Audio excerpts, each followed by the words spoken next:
Bismillah. Assalamualaikum warahmatullahi wabarakatuh. Innal hamdalillah nahmaduhu wa nasta'inuhu wa nastaghfiruh wa na'udzu billahi min shururi anfusina wa min sayyiati a'malina man yahdihillah fala mudilla lahu wa man yudlil fala hadiya lahu wa ashhadu an la ilaha illallah wahdahu la syarika lah wa ashhadu anna Muhammadan abduhu wa rasuluh sallallahu alaihi wa ala alihi wa ashabihi wa tabi'in wa tabi'it tabi'in wa man tabi'ahum bi ihsanin ila yaumiddin. Amma ba'd.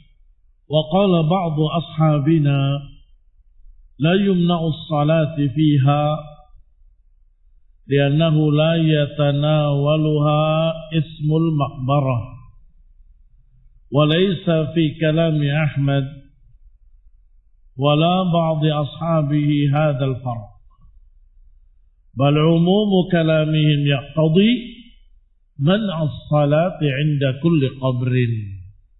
Ada sebagian sahabat-sahabat kami, yakni dari ulama Hanabilah, yang menyatakan tidak dilarang salat di tempat tersebut, ini di masjid yang dibangun di kuburan.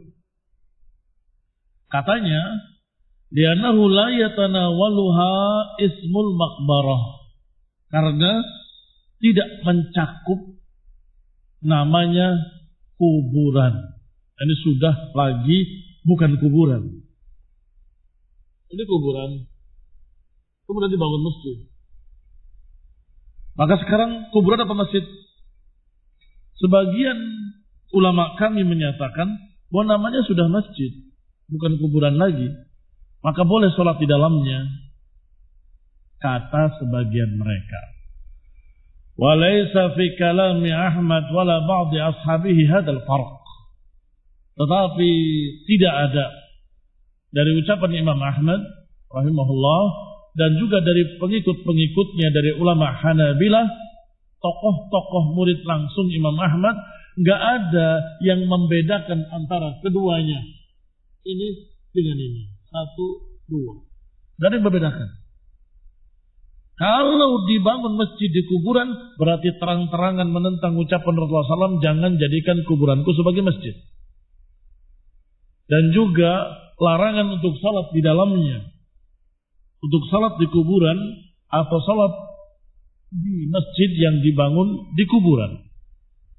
Bal umumu kalamihim, bahkan keumuman ucapan mereka para Hanabilah yaqtadi, menunjukkan konsekuensi man as-salati 'inda kulli qabrin.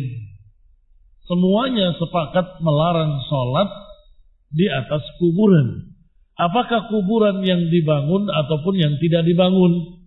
Apakah kuburan yang dibangun masjid ataupun yang tidak dibangun masjid, tidak boleh salat di kuburan. Wa qad taqaddama an 'Aliin annahu qala, dan sudah lewat ucapan Ali bin Abi Thalib radhiyallahu taala anhu yang berkata, la usalli fi hammamin wala 'inda qabrin. Aku tidak akan salat di hammam dan di sisi kuburan. Tidak akan salat di hammam karena tempat najis. Dan tidak akan salat di sisi kuburan makhafatal madarrah, khawatir ada madarrat, yaitu mengagungkan kuburan tersebut. Saddan lidzari'ah, menutup pintu kejelekan. Fa'ala hadha yakunu an-nahyu mutanawilan tahrim al-qabri wa bina'ihi wa la tajuzu shalah fi masjid buniya fi maqbarah. Dengan ini maka larangan tersebut mencakup haramnya membangun kuburan dan haramnya salat di kuburan. Dan termasuk diharamkan la tajuzu salah, tidak boleh salat di masjid bunya fi maqbarah yang dibangun di atas kuburan. Sawa'un kana lahu hitan, sama saja apakah dia memiliki dinding-dinding yang tuhjazu bainahu wa bainal kubur, yang menghalangi antara dia dengan kuburan, ataupun kana maksyufan, atau terbuka. Sama saja, tidak boleh salat di masjid yang dibangun di atas kuburan. Apakah kuburannya terbuka seperti ini, atau kuburannya tertutup dengan dinding-dinding, tetap tidak boleh. Apakah maksyufan, terbuka, atau kuburannya tertutup di dalam dinding. Gitu. Sebab bangunan tersebut dibangun untuk memuliakan kuburan. Maka orang yang salat di situ selalu merasa di hatinya sedang memuliakan kuburan. Menghormati kuburan wali, kuburan orang saleh, kuburan fulan wa allan. Sehingga sama saja apakah tertutup dengan dinding atau tidak tertutup dengan dinding. Dan sudah kita jawab pertanyaan bagaimana dengan Masjid Nabawi. Karena ada kuburan Nabi, Abu Bakar dan Umar di tengahnya. Sudah kita jawab kemarin bahwa bangunan masjid sudah ada sejak zaman Rasulullah SAW. Hanya saja karena perluasan, maka akhirnya dia seakan-akan di dalam masjid.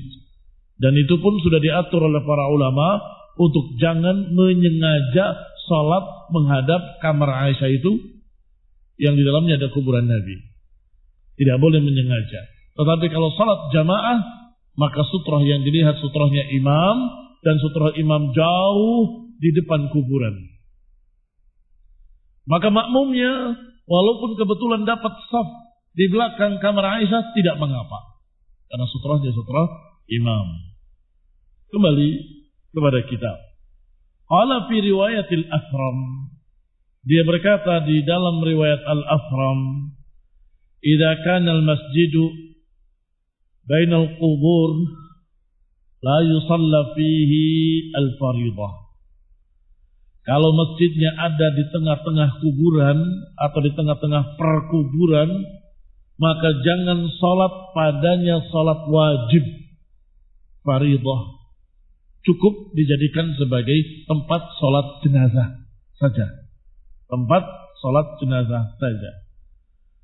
Wa in kana bainaha wa bainal masjid hajizan, kecuali kalau antara masjid itu dengan perkuburan ada tembok penghalang, farukhasa an yusalla fihi 'alal janaiz, maka dibolehkan salat padanya salat jenazah.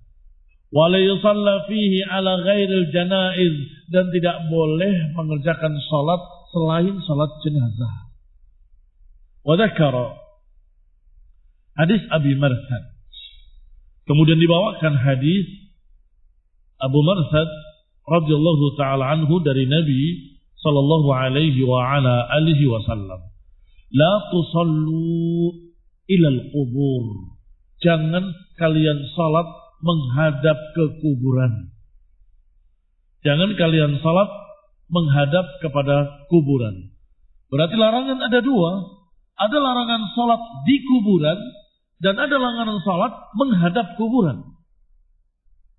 Wala yusalla fihi ala ghairil janaiz, dan tidak boleh salat di perkuburan selain salat jenazah. Jadi salat jenazah boleh. Salat yang lain tidak boleh di kuburan.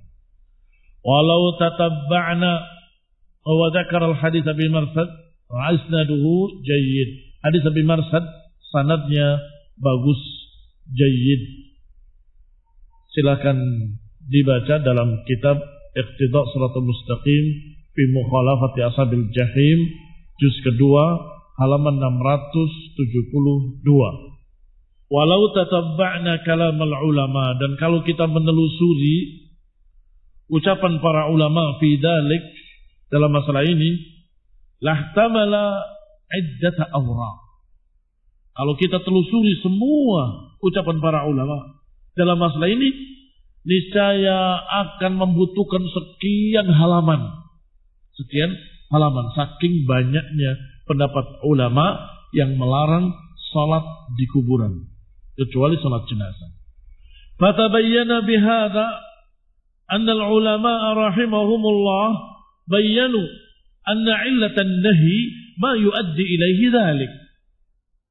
Maka jelaslah dengan ini bahwa para ulama, semoga Allah merahmati mereka, menjelaskan bahwa alasan larangan sholat di kuburan adalah apa yang nanti terbawa ke sana akan menyeret mereka kepada kejelekan.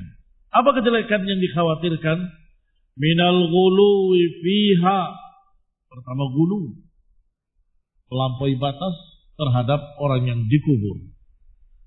Misalnya, saya cuma sholat biasa, sholat untuk Allah.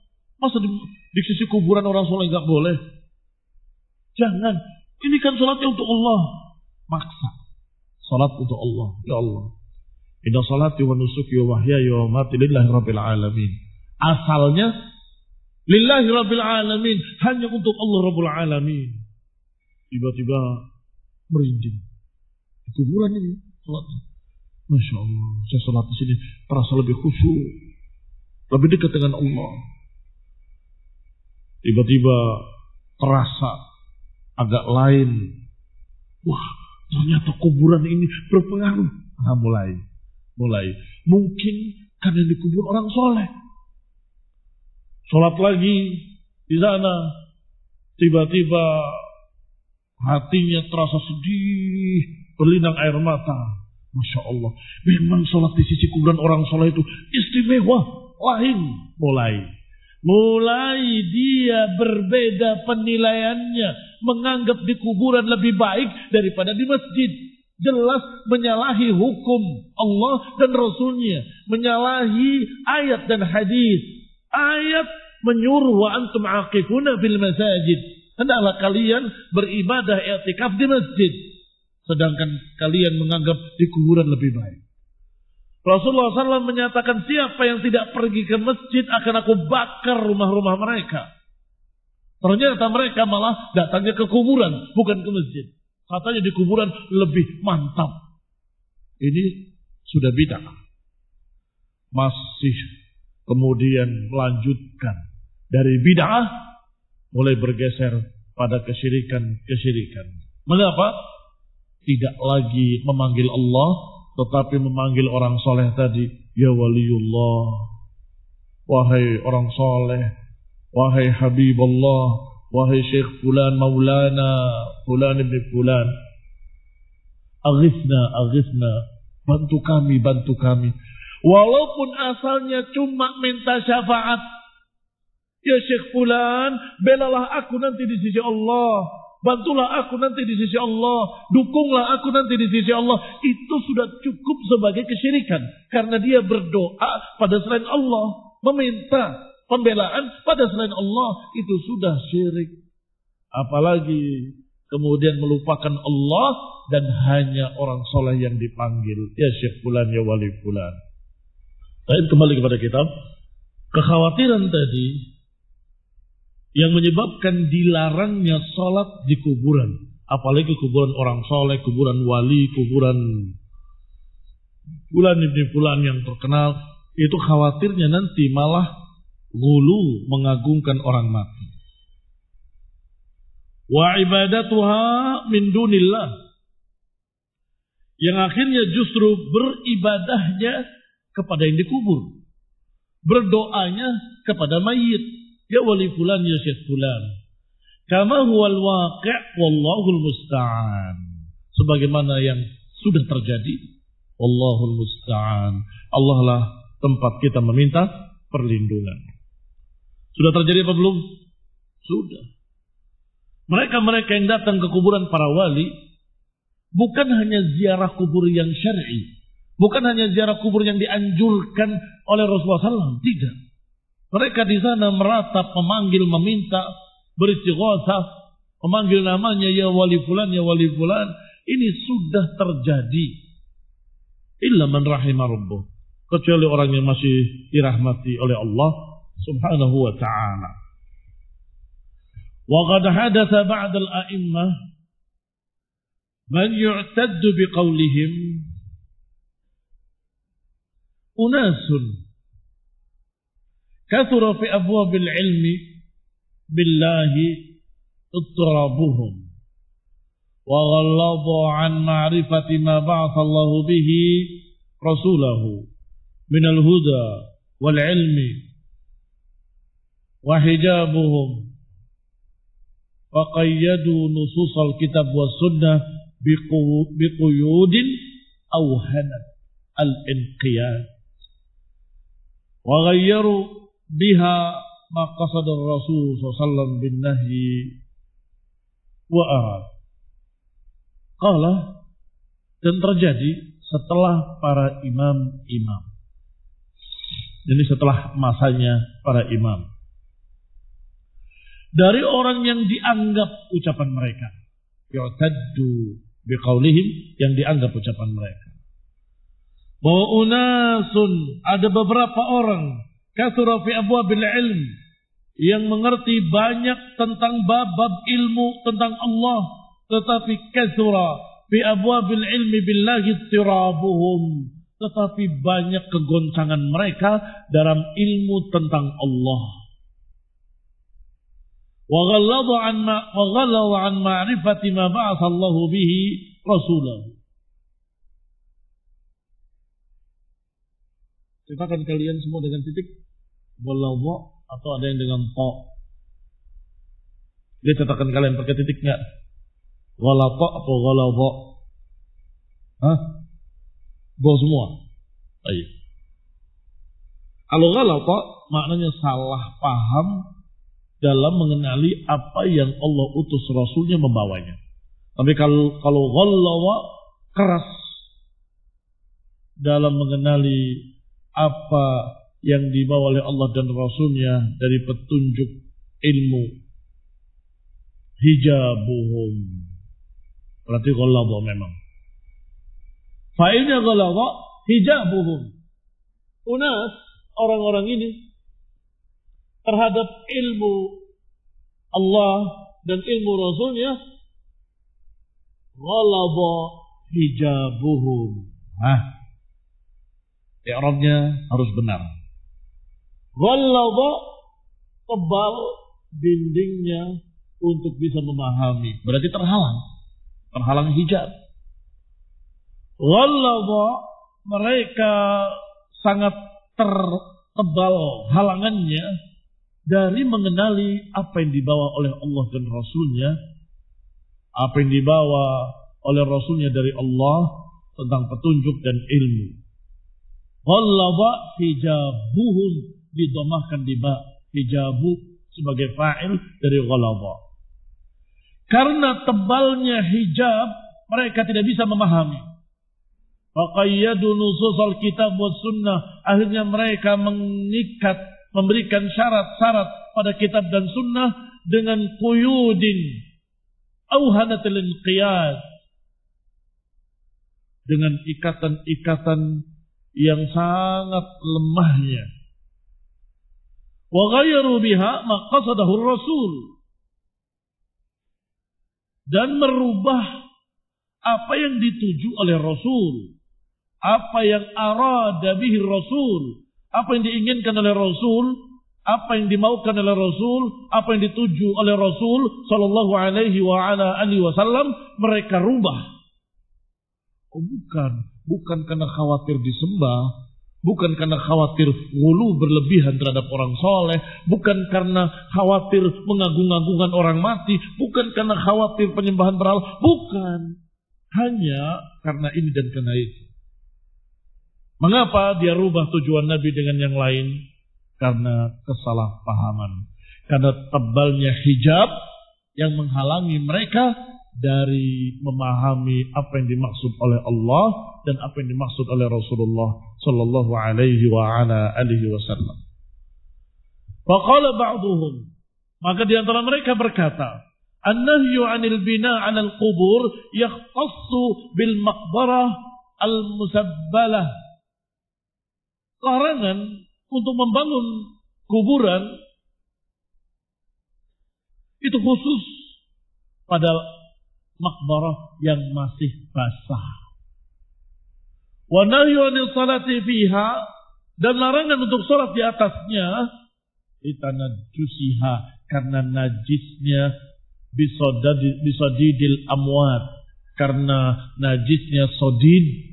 Sodid itu cairan dari jenazah yang sudah rusak, kan keluar cairan, itu disebut sodid. Al amwat, lelehan jenazah, lelehan tubuh mayat-mayat itu, lelehan daging yang membusuk dan seterusnya, itu najis. Lihat, ikhwan fillah azakumullah. Mereka menganggap bahwasanya karena itulah dilarang oleh Nabi. Jadi Nabi melarang itu karena ada lelehan jenazah, ada serpihan mayat manusia, maka tidak boleh salat di situ. Maka yang tidak boleh adalah yang masih basah. Adapun yang sudah kering tidak mengapa. Ikhwan fillah azza, ini berarti jauh sekali dari al-qasd wa iradah an-Nabi SAW. Jauh dari tujuan Nabi, jauh dari maksud Nabi. Maksud Nabi adalah jangan besar-besarkan kuburan, maka jangan salat di sana. Jangan agung-agungkan kuburan siapapun, maka jangan salat di sana. Tidak ada kaitannya dengan najis. Kalau alasannya najis, nanti mereka akan hamparkan hamparan permadani, selesai, tidak kena najis. Nanti mereka akan membuat lantai dari keramik, dari marmer, selesai, tidak kena najis. Padahal tetap dilarang, karena urusannya bukan dengan najis. Urusannya bukan dengan masalah kering atau basah.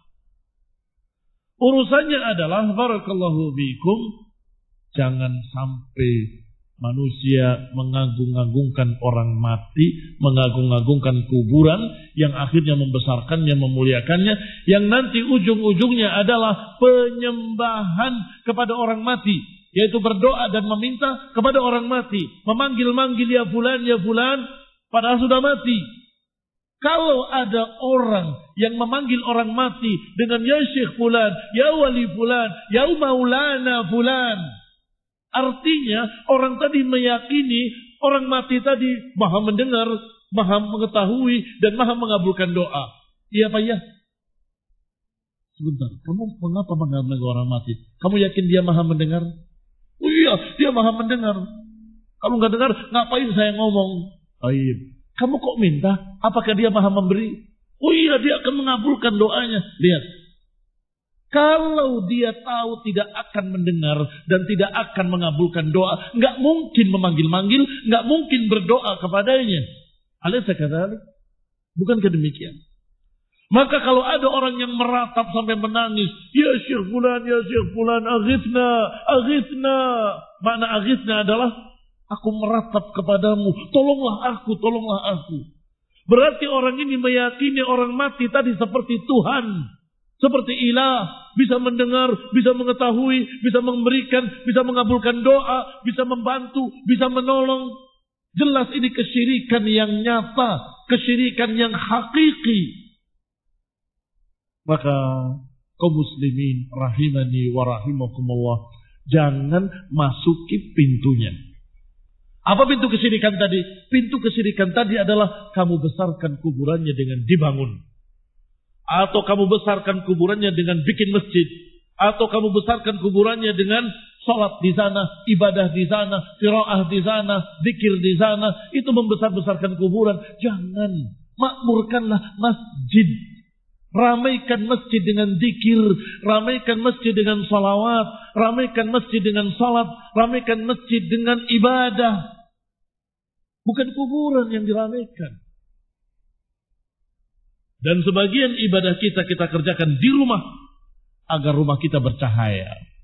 Sebab Nabi menyatakan, jangan jadikan rumah kalian seperti kuburan.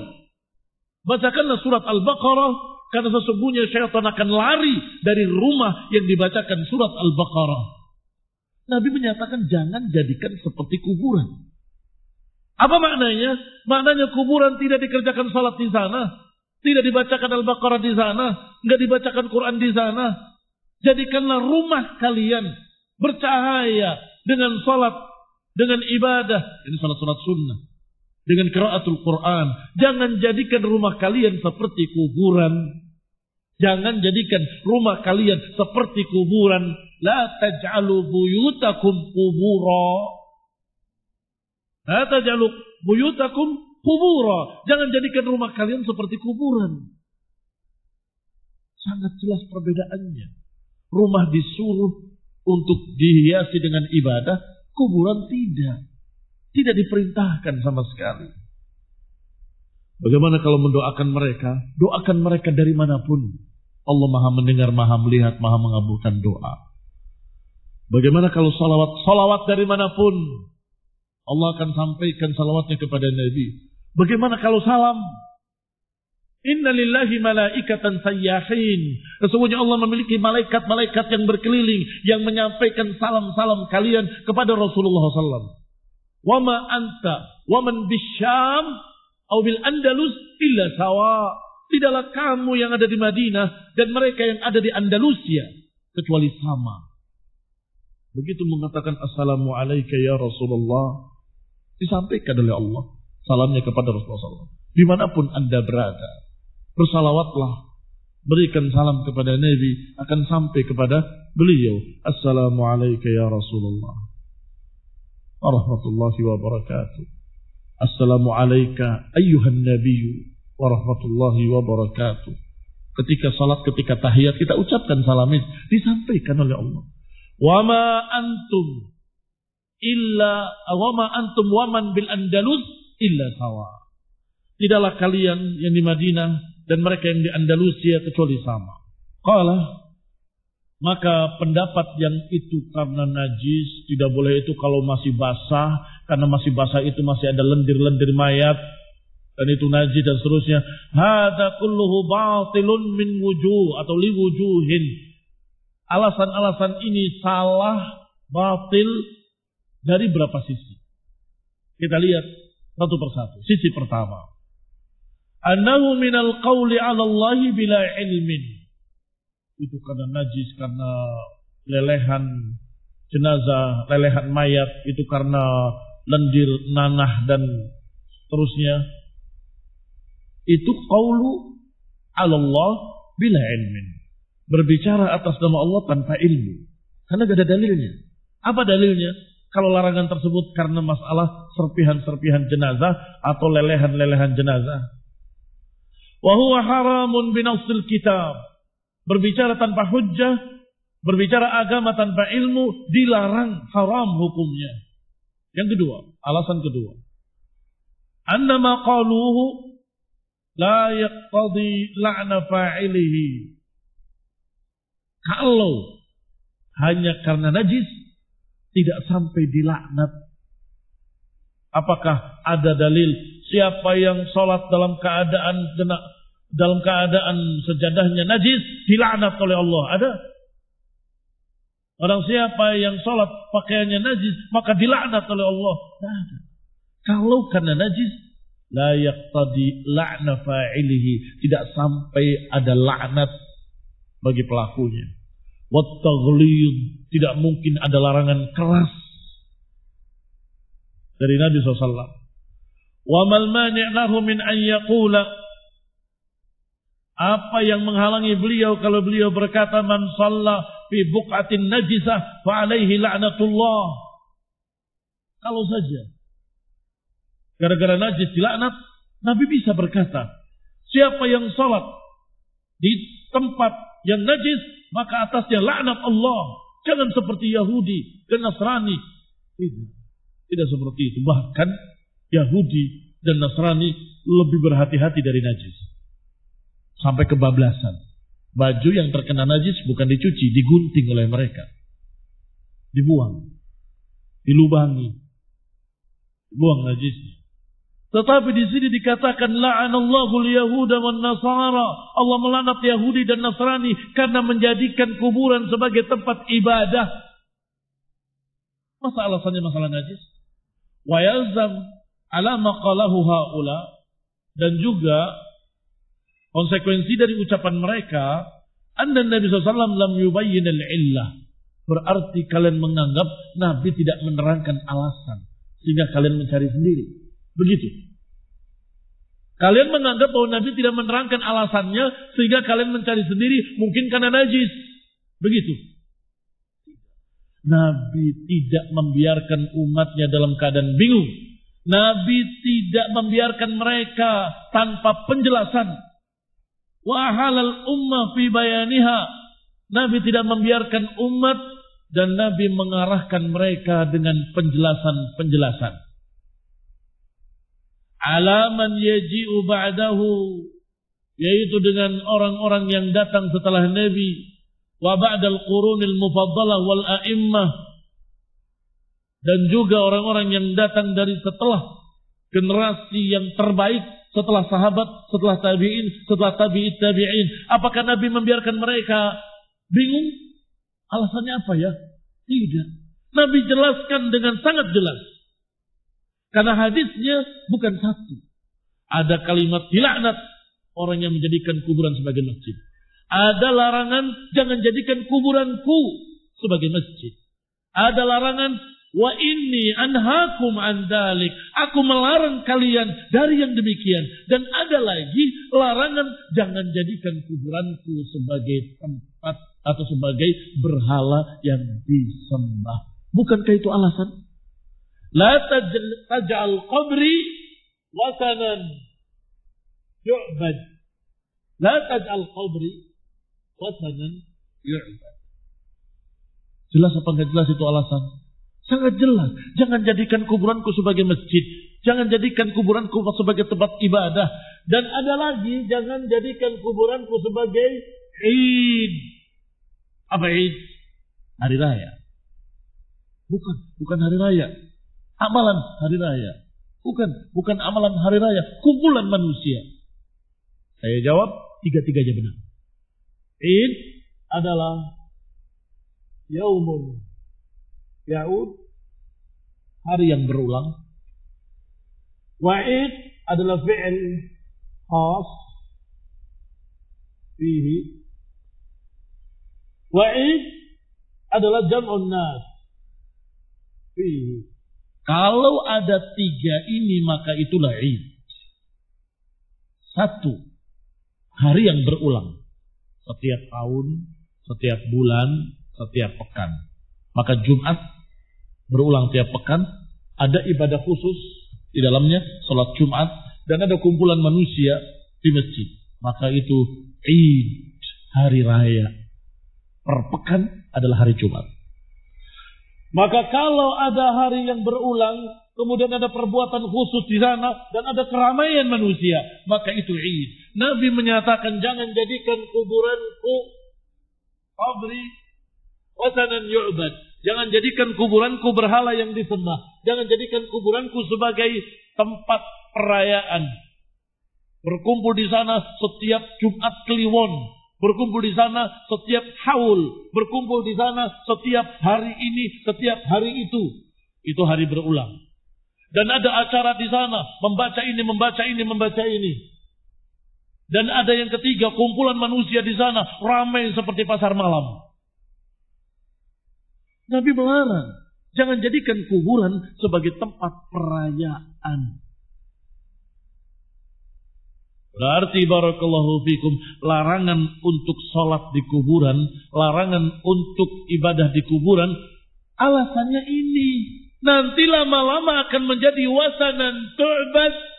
Lama-kelamaan makbarah akan menjadi berhala yang disembah. Lama-kelamaan akan menjadi tempat perayaan, tempat Id, tempat berkumpulnya manusia. Masjid sepi, kuburan ramai. Na'udzubillahi min dzalik. Maka kata siapa? Rasulullah SAW melarang tapi enggak menyebutkan alasannya. Sehingga kalian berpikir sendiri, oh mungkin karena najis. Nabi menjelaskan alasannya. Jangan kalian jadikan kuburanku sebagai tempat ibadah. Jangan jadikan sebagai Id, tempat keramaian, perayaan dan seterusnya. Dan jangan jadikan sebagai wasanan yu'bad, berhala yang disembah. Kembali kepada kita. Alasan berikutnya, wahada batilun qat'an aqlan wa syar'an. Maka siapa yang menganggap Nabi tidak menjelaskan, Nabi membiarkan mereka bingung alasannya apa ya nggak boleh sholat di kuburan. Siapa yang mengira begitu, batilun qat'an aqlan wa syar'an, maka itu batil secara tegas, secara akal dan secara syar'i. Secara akal, Nabi tidak mungkin membiarkan mengikutnya bingung, pasti akan dijelaskan. Apa kaidahnya? Ta'khirul bayan an waqtil hajah la yajuz. Menunda penjelasan padahal dibutuhkan itu tidak mungkin.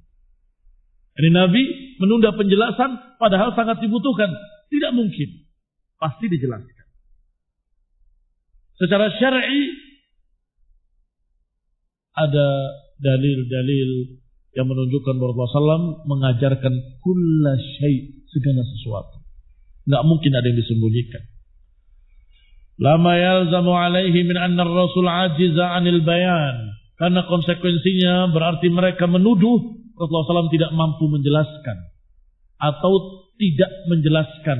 Atau tidak mau menjelaskan. Astagfirullah. Apa maknanya kalau tidak mau menjelaskan? Khianat. Dan tidak mungkin Rasulullah SAW khianat. Au qassara fil balagh. Atau berarti menganggap Nabi tidak lengkap dalam menjelaskan. Wa hadza min abtalil batil. Ini adalah sebatil-batil kebatilan.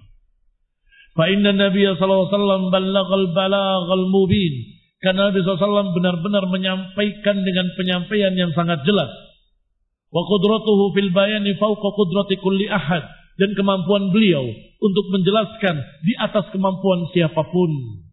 Kemampuan beliau untuk menjelaskan di atas kemampuan siapapun. Sallallahu alaihi wa ala alihi wasallam. Fa idza batala al-lazim, batala al-malzum. Kalau konsekuensinya batil, maka malzumnya pun batil. Kalau kalian menganggap Nabi tidak menjelaskan, konsekuensinya begini. Konsekuensinya batil. Berarti ucapan tadi juga batil. Nabi tidak menjelaskan. Batil. Nabi benar-benar menjelaskan. Dan beliau addal amanah.